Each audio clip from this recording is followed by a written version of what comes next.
I walked into our dressing room after we performed, and I could feel the heaviness. I just felt how there was something not right. And Paul said, "Darren, you don't want to see this, man." And he turned the computer screen around, and I saw what I thought was our music video. It was just this thumbnail image of a music video. I was like, well, that's just a bunch of people dressed in white with white hats. And that's but who's that? And it was some other band from Europe who 3 months earlier had the same idea. So we all decided that it would be better not to release it. Pure disappointment that we were not as ahead of the game as I thought we were.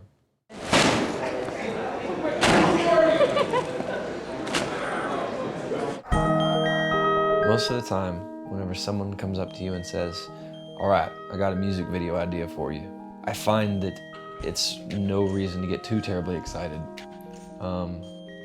Except for this one instance where a friend of ours named John Alderman, who works for Isley, tours with them, came up to Greg and said, "Hey, you know how y'all stand up on your instruments sometimes and maybe you'll surf around the crowd on your instruments?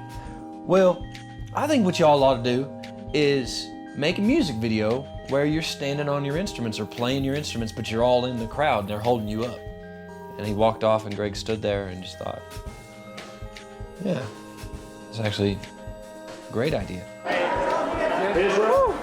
And as soon as Typical was nominated for a Grammy, we all sat down that day and thought, okay, making music videos can be really fun. Let's try again. Let's collaborate. So all four of us just sat at this table.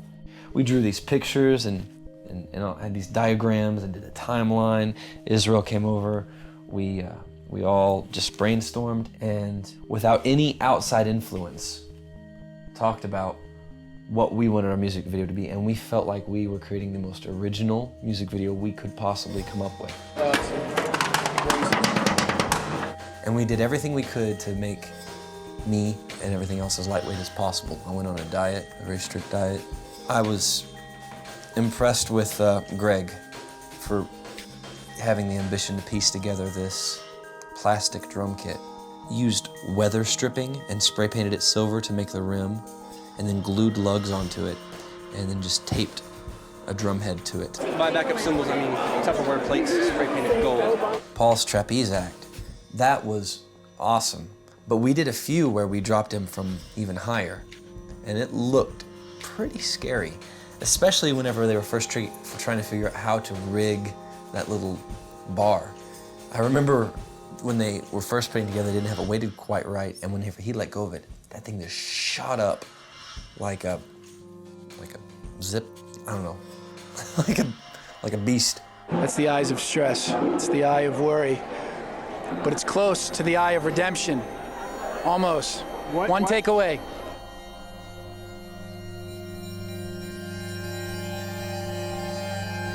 Filming the music video was one of the most exhilarating experiences of my life, bar none. 350 some wonderful people all working together. As they were passing us around, they were talking to each other. "All right, move on, no, don't drop me." It was just this amazing experiment in teamwork amongst strangers. And we had to do multiple takes, and it was so hot and sweaty where all those people were. And they nailed it. They got it right every single time. I think we did 4 takes. The inner tube things they have in the water parks, it's like you're on one of those. And by the end of it, much in the same way that we were able to watch the Typical video, we projected the video onto the screen and watched it with everybody. And they all cheered and applauded. And it was a wonderful feeling. It was really one of the neatest things that we've done. How does everybody feel? Say you promise we're not going to reshoot this video. I promise I will not make you reshoot this video, Israel. Or any other director. Or any other director. Thank you. Okay. We're gonna watch the world premiere now. Look at this. You have that. That's enough!